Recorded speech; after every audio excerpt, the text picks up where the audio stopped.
भागलपुर से बांका स्थानीय प्राधिकार निर्वाचन क्षेत्र 21 के एमएलसी चुनाव के लिए पॉलिटेक्निक कॉलेज परिसर में सुबह से ही गिनती शुरू हो गई थी, जिसमें 14 टेबल पर वोटों की गिनती की गई। वरीयता के आधार पर मतदान कार्य संपन्न हुआ। एनडीए से जदयू के प्रत्याशी विजय कुमार सिंह, महागठबंधन से सीपीआई के उम्मीदवार संजय कुमार के अलावा 5 निर्दलीय प्रत्याशी सिंपल देवी, गुलशन कुमार, विजय कुमार, देवाशीष कुमार, चिरंजीवी राय के बीच कांटे की टक्कर थी। इस कांटे की टक्कर में एनडीए के जदयू प्रत्याशी विजय कुमार सिंह ने करीब 500 मतों से बाजी मारी। वहीं संजय कुमार दूसरे स्थान पर और सिंपल देवी तीसरे स्थान पर रही। पॉलिटेक्निक कॉलेज स्थित मतगणना केंद्र पर कड़ी सुरक्षा व्यवस्था के बीच मतदान संपन्न हुआ। एमएलसी प्रत्याशी विजय कुमार सिंह के समर्थकों ने जीत की खुशी पर फूल माला पहनाकर और अबीर गुलाल लगाकर बधाई दी। समर्थकों में काफी उत्साह देखा गया। विजय कुमार सिंह ने मीडिया से बात करते हुए कहा कि स्वास्थ्य, शिक्षा, साफ सफाई के अलावा कई क्षेत्रों में विकास का कार्य करूंगा। क्या है? बिल्कुल अच्छा रहा है। किसको श्रेय देते हैं सर विजय? विजय के लिए श्रेय देते हैं हम लोग के नेता आदरणीय नीतीश कुमार जी का भरोसा, विश्वास और जनप्रतिनिधियों का मेरे प्रति जो आस्था था, उसका मैं उनको प्रणाम करता हूं कि उनके द्वारा इतनी अच्छी मेजॉरिटी मुझे दी गई है और प्रथम राउंड से ही उन्होंने मुझे आगे रखा और हर एक राउंड में मैं ही जीतता चला गया। भागलपुर के अकबरनगर थाना क्षेत्र से 28 मार्च से लापता हुए शुभम राय के हत्यारों को पुलिस ने गिरफ्तार कर लिया। एसएसपी बाबूराम ने बताया कि घटना में कुल 9 लोग शामिल थे। 6 लोगों ने मिलकर उसकी हत्या की थी। गला दबाकर व गमछे की मदद से हत्या कर सबको मिट्टी के नीचे छिपा दिया गया था। 5 दिनों बाद शव का पता चला। शव पूरी तरह से डिकम्पोज हो चुका था। मामले में 4 अपराधी गिरफ्तार हुए हैं और अपराधियों की गिरफ्तारी के लिए छापेमारी की जा रही है।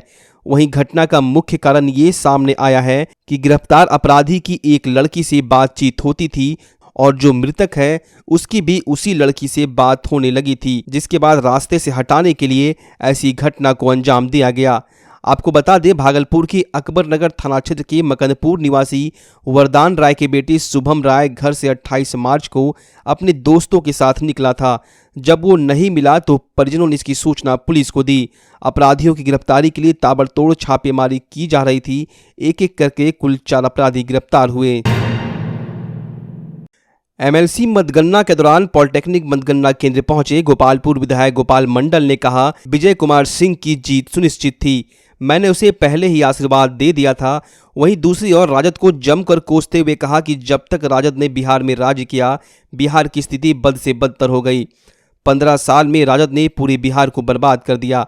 बिहार में एनडीए की सरकार बनने के बाद मुख्यमंत्री नीतीश कुमार ने सुशासन का राज स्थापित किया है। एमएलसी प्रत्याशी विजय कुमार सिंह निश्चित रूप से विकास का कार्य करेंगे। वो कर्मठ और जुझारू नेता हैं। ये तो पहले आशीर्वाद दे दिए, कह दिए थे, पीठ ठोक दिए थे, चुनाव जीत गए।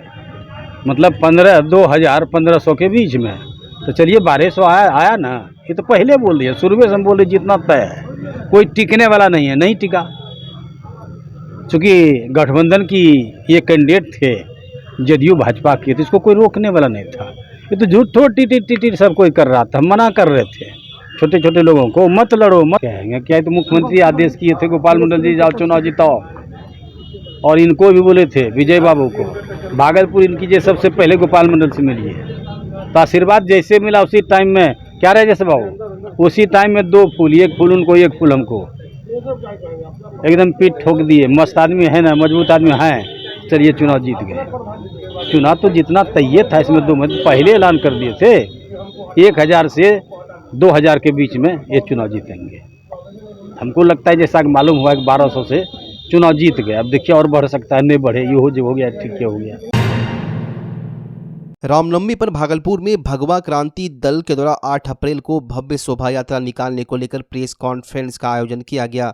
भगवा क्रांति दल के संयोजक कुणाल सिंह ने बताया कि हर वर्ष की भांति इस वर्ष भी हम लोग काफी उत्साह से शोभा यात्रा निकाल रहे हैं। 2 साल कोरोना काल के चलते हम लोग शोभा यात्रा नहीं निकाल पाए थे। 8 अप्रैल को घंटाघर की टीचर्स ट्रेनिंग प्रांगण से भगवा क्रांति दल द्वारा विराट भव्य शोभा यात्रा निकालकर खलीफाबाग चौक, वैरायटी चौक, स्टेशन चौक, पटल बाबू रोड, भीकनपुर चौक, बिसहरी स्थान होते हुए पुनः टीचर्स ट्रेनिंग परिसर में समाप्त होगी। इस दौरान कुणाल सिंह ने कहा कि भव्य शोभा यात्रा में अधिक से अधिक लोग शामिल हो और श्री राम के पद चिन्हों पर चलने की शपथ लें। बता दें, राम जन्मोत्सव से एक दिन पहले भगवा क्रांति निकाली जाती है। घंटाघर निकल के खलीफाबाग चौक से हम लोग आ जाएंगे वैरायटी चौक से हम लोग बाटा गली होते हुए हम लोग पहुँचेंगे स्टेशन चौक से उल्टा पुल से हम लोग आ जाएंगे प्राचीन हनुमान मंदिर पटल बाबू रोड, वहाँ से वैष्णो दरबार से हम लोग त्रिमूर्ति चौक और भीकनपुर 1 नंबर गुमटी पे शोभा यात्रा का समापन है। फिर मूर्ति को उठा करके हम लोग को स्थापित कर देना है बूढ़ानाथ मंदिर में, जो कि विसर्जन होना है 11 तारीख को। 11 तारीख दिन सोमवार मूर्ति का विसर्जन वहीं पे होना है, सब हमारे भगवा क्रांति सदस्य के द्वारा। बहुत विराट और भव्य आयोजन है और सभी साक्षी बने इतना भव्य और दिव्य शोभा यात्रा का। वहीं दूसरी ओर भगवा क्रांति शोभा यात्रा को लेकर एसएसपी बाबूराम ने कहा कि जिस रास्ते से शोभा यात्रा के लिए आवेदन दी गई थी उसी रास्ते शोभा यात्रा निकलना सुनिश्चित है, जिसमें तकरीबन 800 पुलिसकर्मी पूरे शहर में तैनात रहेंगे। एक जुलूस कल है और एक जुलूस 10 तारीख को है। जो कल का जुलूस है उसके लिए भी फोर्स डिप्लॉय कर दिया गया है और पूरे रूट पे ये व्यवस्था की गई है कि ड्रोन से फोटोग्राफी और निगरानी की जाए जुलूस की भी, और ऊंचे भवनों पे भी फोर्स रहेगी। जुलूस में सबसे आगे जो है पुलिस की मोटरसाइकिल पार्टी चलेगी, जिसमें रैफ के जवान होंगे और जिला पुलिस के CIAT दल के जवान होंगे। इसके अलावा जुलूस के आगे एक पैदल टीम रहेगी जिसमें रैफ और जिला पुलिस होगी, बीच में एक पार्टी रहेगी जिसमें रैफ होगी और जुलूस के पीछे एक बड़ी पुलिस पार्टी होगी। इसके अलावा बीच में और भी फ्लैंक पे जहाँ जो महत्वपूर्ण स्थल है वहाँ पे भी पुलिस पदाधिकारी और मजिस्ट्रेट की प्रतिनियुक्ति की गई है और पूरे जुलूस की वीडियोग्राफी कराई जाएगी। और जहाँ जहाँ भी रास्ते में संवेदनशील स्थल है वहाँ स्थानीय लोगों से भी बात हुई है, जो आयोजक हैं आयोजकों से भी बात हुई है। उन्होंने अपने स्तर से भी वॉलंटियर की व्यवस्था की है और जो जुलूस का पूरा रूट है उसको सत्यापित किया गया है, तो सुरक्षा के पूरे इंतजाम किए गए हैं। इसके अलावा जिन रूट पे जुलूस जाएगा टाइम के हिसाब से वहाँ ट्रैफिक को भी डाइवर्ट किया जाएगा।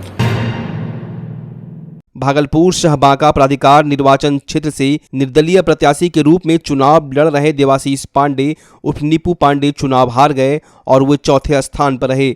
चुनाव परिणाम आने के बाद देवाशीष पांडे ने सभी जनप्रतिनिधियों और अपने समर्थकों के प्रति आभार व्यक्त करते हुए कहा कि चुनाव में जीत और हार लगी रहती है और वे मजबूती के साथ लोगों की सेवा करते रहेंगे। इस दौरान निर्दलीय MLC प्रत्याशी ने इसे प्रेम बल पर धन बल की जीत करार दिया। भागलपुर बांका के सम्मानित जनप्रतिनिधियों का बहुत बहुत धन्यवाद एवं दिल से आभार। आपने इतने कम समय में मुझे आशीर्वाद दिया और सहयोग किया, मेरी तरफ से आप सभी को पुनः बहुत बहुत धन्यवाद। मैं आपसे विनम्रतापूर्वक आग्रह करूंगा, जिस तरीके से इस बार सिद्धांत और मुद्दों से हटकर वोटिंग हुई, इससे कहीं ना कहीं स्वच्छ भाव से सेवा भाव से राजनीति करने वाले की भावना को ठेस जरूर पहुंचेगी। लेकिन मैं आपको आश्वस्त करता हूं, मैं देवाशीष कुमार, मेरी जरूरत कभी भी आपको यदि लगे तो मैं ईमानदारी पूर्वक आपके साथ तत्परता से खड़ा रहूंगा और आप सभी के लिए हमेशा सेवा भाव से ही काम करूंगा। हार जीत लगी रहती है, हार जीत होती रहती है, इसमें काम करने वाले के मन में कभी कमी नहीं आती है। जिनको काम करने की इच्छा होती है वो काम करते हैं और हमेशा सकारात्मक राजनीति का हम पहल करेंगे, सकारात्मक राजनीति की हम शुरुआत करेंगे और नव बिहार निर्माण में हम सभी मिलकर एक अपनी महती भूमिका निभाने का प्रयास करेंगे। मैं अपने वैश्य समर्थकों का, युवा साथियों का, अभिभावकों का, शुभचिंतकों का दिल से आभार व्यक्त करता हूँ। लोक आस्था और सूर्य उपासना के महापर्व चैती छठ के तीसरे दिन गुरुवार को सुल्तानगंज की पवित्र उत्तरवाहिनी गंगा तट पर भगवान भास्कर को पहला अर्घ्य दिया गया। सैकड़ों श्रद्धालुओं ने सुल्तानगंज के उत्तरवाहिनी गंगा घाट पर अस्त होने वाले भगवान सूर्य को अर्घ्य दिया और पूजा अर्चना की।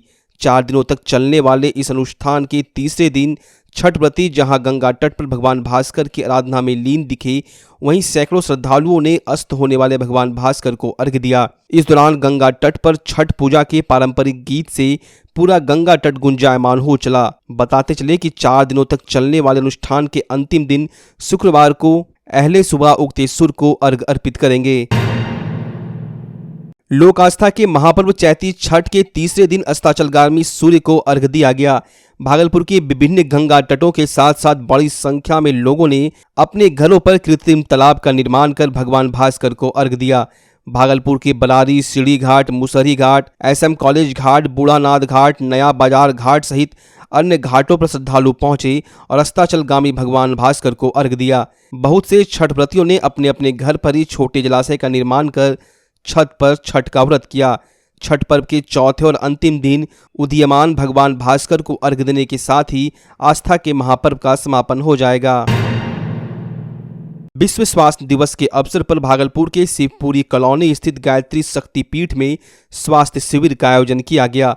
इस शिविर में जाने माने चिकित्सक डॉक्टर PB मिश्रा के द्वारा आए गए लोगों की स्वास्थ्य की जांच की गई तथा उन्हें उचित सलाह तथा इलाज किया गया। लोगों को मुफ्त दवाई भी दी गई। डॉक्टर PB मिश्रा ने लोगों को स्वस्थ रहने के लिए ABCDEF का फॉर्मूला भी बताया, जिसे फॉलो करके लोग स्वस्थ रह सकते हैं। मौके पर गायत्री परिवार के युवा प्रतिनिधि संजीव कुमार ने इस शिविर के बारे में जानकारी दी। इस स्वास्थ्य शिविर में लगभग 200 लोगों ने अपनी स्वास्थ्य जांच करवाई। मौके पर गायत्री परिवार के सभी सदस्य मौजूद रहे। हम लोग यहाँ मरीजों को देख रहे हैं। बहुत सारे मरीज अपने को दिखा के जा चुके हैं। कुछ लोग जो है सो नीचे जाके यज्ञ कर रहे हैं। अभी कार्यक्रम जारी है। यहाँ पे जो भी फिजिशियन का केस है, जैसे ब्लड प्रेशर है, शुगर है, सांस की तकलीफ है, छाती का दर्द है, पेट का दर्द है, वगैरह वगैरह, ये सब देखा जा रहा है और उचित सलाह दी जा रही है। और कुछ दवाओं की व्यवस्था भी है। जो दवाएं यहाँ उपलब्ध नहीं होंगी वो बाहर से लेना होगा। और जांच में हम लोग ब्लड प्रेशर, शुगर की जांच भी कर रहे हैं। ये शायद विश्व स्वास्थ्य दिवस पर सर लोगों को क्या देना चाहेंगे संदेश? लोगों के लिए एक मैसेज ये है कि स्वास्थ्य शैली पे ध्यान दें। और स्वास्थ्य शैली को हम यदि समराइज करना चाहें तो I will tell 1 mnemonics ABCDEF। A for anxiety, cut down your anxiety, यानी कि आप चिंता मुक्त जीवन जिएँ। चिंता तो रहती है, लेकिन चिंता को हटाने के लिए आप योगा का हेल्प लें, पूजा का, ध्यान का, योग का, इसका मदद लें। B फॉर बोतल, अल्कोहल से दूर रहें। अभी आपने देखा कि कितने सारे अच्छे अच्छे ब्रांड के अल्कोहल के अंदर भी मिलावट हो रही है। लोग अपनी दृष्टि को खो बैठे हैं। अच्छे अच्छे लोग इसके शिकार हो रहे हैं। तो इन कुप्रवृत्तियों से बचना चाहिए। ये बड़ी दुख की बात है कि लोग अपने पैसे से जहर खरीद के अपने शरीर के अंदर डालते हैं। हम लोग हमेशा अपने धार्मिक आयोजनों में लोगों से कहते हैं कि आप एक चीज़ दान कर दीजिए, एक दुर्गुण दान कर दीजिए। तो लोगों को इन दुष्प्रवृत्तियों से बचना चाहिए। C फॉर सिगरेट, सिगरेट मतलब कि तंबाकू। तंबाकू का किसी भी तरीके से सेवन जो है खतरनाक है। चाहे आप सिगरेट के फॉर्म में लेते हो, खैनी के फॉर्म में लेते हो, गुड़ से मुँह धोते हो, या पानी में जर्दा डाल के खाते हो, ये सब गलत है। ये सबसे बचना चाहिए। D फॉर डाइट, डाइट में सिंपल एक आप समझ लीजिए कि आप जो खाना खाते हैं उसमें 50% कच्चा खाना होना चाहिए, 50% पका हुआ खाना होना चाहिए। संयोग से आज मेरा जन्मदिन है और विश्व स्वास्थ्य दिवस भी है। तो मैं बचपन से ही अपना जन्मदिन मनाया करता था और विश्व स्वास्थ्य दिवस होने के चलते मैं ये कचोटता रहता था कि विश्व स्वास्थ्य दिवस के रूप में ही क्यों नहीं मनाया। तो आज मैं इस चूँकि युवा प्रतिनिधि होने के चलते थोड़ा सा हमको लगा कि ये चीज़ किया जा सकता है। हमारे पास संसाधन भी है और व्यवस्था भी हो सकता है। तो हमने भागलपुर के प्रसिद्ध डॉक्टरों से मिला और उन लोगों का सहयोग मिलने से हमारा उत्साह दुगुना हो गया। और आज के जन्मदिन में अपना मैंने विश्व स्वास्थ्य दिवस के उपलक्ष्य में स्वास्थ्य शिविर लगा करके लोगों के साथ शेयर कर रहा हूँ। और इसमें हमारे डॉक्टर PB मिश्रा जो भागलपुर के प्रोफेसर डॉक्टर हैं, बाहर में इनका अपॉइंटमेंट जल्दी मिलता नहीं है। इनकी हमारी बात करने के लिए हमको 3 दिन का समय लगा इनसे बात करने के लिए। और 3 दिन के बाद हमारे इनको समय मिल पाया और आज हमारे साथ ही हैं। फ्री ऑफ कॉस्ट सारा व्यवस्था हो रहा है।